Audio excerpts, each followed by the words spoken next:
ناظرین، بنی اسرائیل میں ایک عورت تھی جس کا نام سارہ تھا۔ اس کے 7 بیٹے تھے۔ جس ملک میں وہ رہتی تھی وہاں کا بادشاہ بڑا ظالم تھا۔ وہ لوگوں کو زبردستی خنزیر کا گوشت کھلاتا، جو انکار کرتا اسے قتل کروا دیتا۔ چنانچہ اس عورت کو بھی اس کے بیٹوں سمیت بادشاہ کے دربار میں لایا گیا۔ اس ظالم بادشاہ نے سب سے بڑے لڑکے کو بلایا اور کہا، یہ خنزیر کا گوشت کھاؤ۔ اس مرد مجاہد نے جواب دیا، میں اللہ عز و جل کی حرام کی گئی چیز کو ہرگز نہیں کھاؤں گا۔ بادشاہ نے جب یہ سنا تو حکم دیا کہ اسے سخت ترین سزا دی جائے۔ جلاد آگے بڑھا اور اس کے ہر عضو کو کاٹ ڈالا اور شہید کر دیا۔ پھر ظالم نے اس سے چھوٹے لڑکے کو بلایا اور اس کے سامنے بھی خنزیر کا گوشت رکھتے ہوئے کہا، اسے کھاؤ۔ اس نے جرأت ایمانی کا مظاہرہ کرتے ہوئے جواب دیا، میں اللہ تعالیٰ کی حرام کی گئی اشیاء کبھی نہیں کھاؤں گا۔ یہ سن کر ظالم بادشاہ آگ بگولا ہو گیا اور اس نے حکم دیا کہ ایک تانبے کی دیگ میں تیل ڈال کر اسے آگ پر رکھ دو۔ چنانچہ ایسا ہی کیا گیا۔ جب تیل خوب گرم ہو گیا تو اس مرد مجاہد کو تیل میں ڈال دیا گیا۔ اس طرح اس نے بھی جام شہادت نوش کر لیا۔ پھر بادشاہ نے اس سے چھوٹے کو کہا، یہ گوشت کھاؤ۔ اس نے بادشاہ سے کہا، تو ذلیل اور کمزور ہے، تو اللہ تعالیٰ کے مقابلے میں کچھ بھی نہیں، تو مجھے اللہ کے حکم کے خلاف کسی بات پر ہرگز آمادہ نہیں کر سکتا۔ جو تیرے جی میں آئے تو کر لے، لیکن میں اللہ کی حرام کردہ اشیاء کبھی نہیں کھاؤں گا۔ بادشاہ یہ سن کر ہنسنے لگا اور لوگوں سے کہنے لگا، کیا تم جانتے ہو کہ اس نے مجھے گالی کیوں دی؟ اس نے یہ سوچ کر مجھے گالی دی ہے کہ میں گالی سن کر طیش میں آ جاؤں گا اور فوراً اسے قتل کرنے کا حکم دے دوں گا۔ اس طرح یہ آسانی سے موت کے گھاٹ اتر جائے گا، لیکن میں ہرگز ایسا نہیں کروں گا۔ پھر اس ظالم بادشاہ نے حکم دیا کہ اسے سخت سے سخت سزا دی جائے۔ چنانچہ ظالم بادشاہ کے حکم پر پہلے اس نوجوان کی گردن کی کھال کاٹی گئی، پھر اس کے سر اور چہرے کی کھال اتار لی گئی اور اس طرح اسے بھی بڑی بے دردی کے ساتھ شہید کر دیا گیا۔ بادشاہ نے اسی طرح مختلف ظالمانہ انداز میں باقی بھائیوں کو بھی شہید کروا دیا۔ آخر میں سب سے چھوٹا بھائی بچا۔ بادشاہ نے اس کی والدہ کو بلایا اور کہا، میں تیرا بھی یہی حشر کروں گا۔ اگر تو اپنی اور اپنے اس بیٹے کی سلامتی چاہتی ہے تو اسے تنہائی میں لے جا کر سمجھا۔ اگر یہ ایک لقمہ کھانے پر بھی راضی ہو گیا تو میں تم دونوں کو چھوڑ دوں گا، پھر تم من پسند زندگی گزارنا۔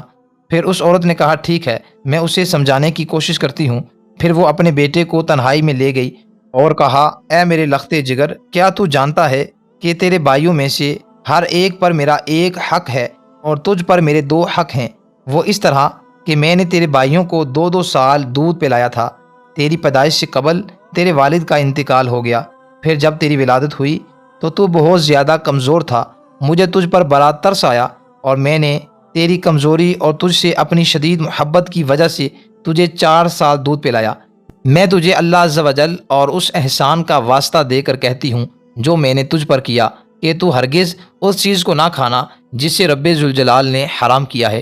جب سعادت مند بیٹے نے ماں کی یہ باتیں سنی تو کہا، میں تو ڈر رہا تھا کہ شاید آپ مجھے خنزیر کا گوشت کھانے پر اباریں گی، لیکن اللہ کا شکر ہے کہ اس نے مجھے تم جیسی عظیم ماں عطا فرمائی۔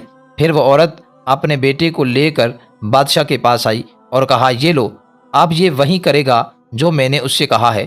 بادشاہ بڑا خوش ہوا اور اس کی طرف خنزیر کا گوشت بڑھاتے ہوئے کہا، یہ لو، اس میں سے کچھ کھا لو۔ یہ سن کر بہادر نوجوان نے جواب دیا، خدا کی قسم، میں ہرگز اس چیز کو نہیں کھاؤں گا جسے میرے رب ذوالجلال نے حرام کیا ہے۔ بادشاہ کو یہ سن کر بہت زیادہ غصہ آیا۔ چنانچہ اس ظالم بادشاہ نے اس مرد مجاہد کو بھی شہید کروا دیا۔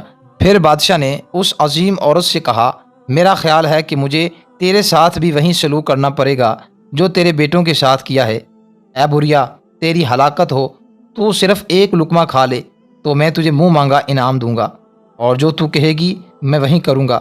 تو صرف ایک لقمہ کھا لے، پھر عیش و عشرت کی زندگی گزارنا۔ یہ سن کر اس عظیم ماں نے جواب دیا، اے ظالم، تو نے میرے بچوں کو میرے سامنے مار ڈالا اور اب تو یہ چاہتا ہے کہ میں تیرے کہنے پر اللہ تعالیٰ کی نافرمانی کروں؟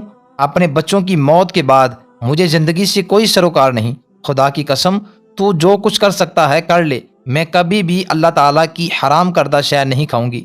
یہ سن کر اس ظالم بادشاہ نے اسے بھی شہید کر دیا۔ اس طرح اس عظیم ماں کی روح بھی اپنے عظیم بیٹوں سے جا ملی۔ سب نے اپنی جانیں دے دی مگر اللہ تعالیٰ کے قانون کی خلاف ورزی نہ کی۔ ناظرین، رسول پاک صلی اللہ تعالیٰ علیہ وآلہ وسلم نے ارشاد فرمایا، اللہ تعالیٰ فرماتا ہے، اے آدم کے بیٹو، اگر تم مصیبت لاحق ہونے پر صبر کرو اور مجھ سے ثواب طلب کرو تو میں تمہارے لیے جنت سے کم کسی ثواب کو پسند ہی نہیں کروں گا۔